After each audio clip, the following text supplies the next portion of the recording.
कतार लग गई हैं। जब हमने ये मुद्दा उठाया तो ये ट्वीट डिलीट हो गया और ये तस्वीर थी कांग्रेस की सरकार की। पहला सवाल, ये फरेब, ये धोखा क्यों? यही तो टूल किट होती है, इसी का तो जिक्र हम कर रहे हैं, ये टूल किट है। दूसरा, स्ट्रेट ऑफ हॉर्मुज, जब वहां से जहाज बहुत कम देशों के अपने गंतव्य स्थान पे पहुंच पा रहे थे और भारत के 2 जहाज वहां से निकल गए और भारत की तरफ आ रहे थे, तो पवन खेड़ा पेड़ा वही वाले, हाँ सही, वो लिखते हैं कि ये जो 2 जहाज हैं ये भारत नहीं आएंगे, भारत नहीं आएंगे, लेकिन ये जहाज तो भारत आ गए। तो ये झूठा प्रचार क्यों? जॉर्ज सोरस बता रहा था या इलान ओमर बता रही थी कि ये जहाज भारत नहीं आएंगे? ये दूसरा झूठ, ये ट्वीट भी डिलीट कर दिया गया। लेकिन झूठ बोला क्यों गया? तो झूठ नंबर 1, झूठ नंबर 2 और तीसरा जो दुष्प्रचार किया जा रहा है, पिछले 4 महीने से हम देख रहे हैं भारत रूस से कच्चे तेल का आयात नहीं कर रहा, दबाव में है। तो डंके की चोट पे एक बात कहते हैं, ये नरेंद्र मोदी जी हैं, जो देश हित में होगा वही निर्णय लिया जाएगा और किसी के दबाव में हम काम नहीं करते हैं। और आंकड़े ये कहते हैं, एनडीए की इस सरकार में खासकर पिछले 4-5 सालों में जो कच्चे तेल का आयात हुआ है ये 30 से 36% तक हुआ है रूस से, 30 से 36%। एक मिनट, एक्सक्यूज मी प्लीज, कौन बात कर रहा है फोन पे? 30 से 36% आयात हो रहा है रूस से कच्चे तेल का, और यूपीए के समय में ये 1% था। दूसरा, 2026 में सबसे ज्यादा आयात अगर कच्चे तेल का हुआ है किसी भी देश से तो वो रूस से हुआ है। तीसरी बात, 20 से 25 बिलियन यूएस डॉलर हमारे देश के बचे हैं जो रूस से कच्चे तेल का आयात हुआ है। चौथी बात, जब रूस से कच्चे तेल के आयात का निर्णय लिया गया था तो किसने विरोध किया था? इसी राहुल गांधी ने किया था, इसी कांग्रेस पार्टी ने किया था। इन तथ्यों पे कोई चादर नहीं डाल सकता, कोई छुपा नहीं सकता। ये वो तथ्य हैं जो बताते हैं कि ईमानदारी की ताकत क्या होती है। इसके साथ ही दूसरा भाग है इसी प्रेस वार्ता का, यह भी बड़ा अहम है। मोहब्बत की दुकान में केवल सांप्रदायिक सामान, यही है कांग्रेस की पहचान। एक बैठक होती है अल्पसंख्यक सलाहकार समिति, इस बैठक में राहुल गांधी, नाम अल्पसंख्यक है समिति का, लेकिन बात केवल और केवल मुस्लिम समाज की करते हैं। वो कहते हैं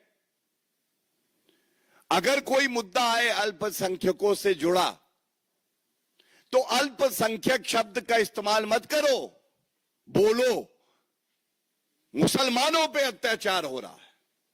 फिर से अराजकता फैलाने की कोशिश, यह भी एक टूल किट है। और अगर आप याद करें, खड़गे जी ने कुछ सप्ताह पहले क्या कहा था? मेरे मुसलमान भाइयों, अगर नमाज भी पढ़ रहे हो तो नमाज छोड़ो, कुरान ये कहती है, हमारी पाक कुरान क्या कहती है सुनिए, कि नमाज छोड़ो, सांप दिखे तो मारो, सांप है बीजेपी आरएसएस, इन्हें मारो। आज राहुल गांधी उसे आगे बढ़ा के कहते हैं अब अल्पसंख्यकों का जो चोला ओढ़े रहते थे वो अब नहीं है, अब सीधा मुस्लिम बोलो। ये हताशा, ये निराशा, घबराए हुए राहुल गांधी अब ये बात कह रहे हैं। और इसी पे कांग्रेसी क्या कह रहे हैं वो भी बता दूं। राशिद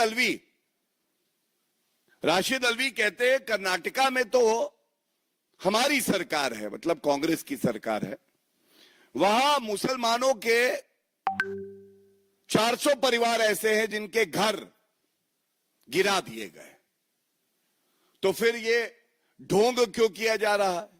अब आप मुझे बताइए, जब हम बात कर रहे हैं कि इस चुनौती भरे समय में भारत के साथ खड़े हो जाइए, अपना अपना योगदान पूरा करिए, उस वक्त राहुल गांधी को सांप्रदायिक राजनीति दिखाई दे रही है। और ये बहुत चिंताजनक है, बहुत दुख की बात है। चुनाव हारने के बाद राहुल गांधी ऐसा बिदक जाते हैं, वो भूल जाते हैं कि एक नेता प्रतिपक्ष की क्या मर्यादा होनी चाहिए। वो अपनी संविधान की जो शपथ ली है उसे भी भूल जाते हैं। और हमारा कार्य है कि इन मुद्दों को हम उठाते रहें, राहुल गांधी को आईना दिखाते रहें, संविधान याद दिलाते रहें। एंड जैसा मैंने कहा, विद और विदाउट राहुल गांधी भारत आगे बढ़ेगा, मजबूती से बढ़ेगा। बहुत बहुत धन्यवाद। अगर किसी का कोई क्वेश्चन है इस इशू से रिलेटेड, देन आप पूछ लीजिए।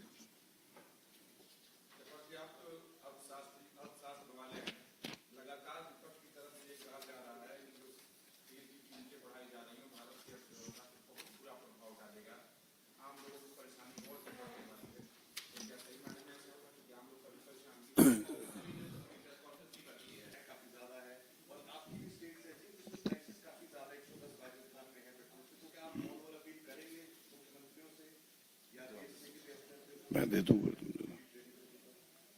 देखिए, सबसे पहली बात बड़ी जिम्मेदारी से कह रहा हूं, हम लोग भारतीय जनता पार्टी के राष्ट्र प्रवक्ता हैं। प्रवक्ता की एक जिम्मेदारी होती है और एक सीमा होती है। सरकार क्या निर्णय लेगी इस पे हम यहां पे कोई वक्तव्य दे, ये उचित नहीं होगा। तेल कंपनियां क्या निर्णय लेंगी वो भी उचित नहीं होगा। लेकिन एक बात जरूर कहूंगा जो एक प्रवक्ता कह सकता है, हर निर्णय जो होगा वो भारत के हित में होगा और जनता के हित में होगा। और दूसरी बात जो आपने कही, तो मैं तथ्यों के साथ एक बात जरूर कहना चाहूंगा।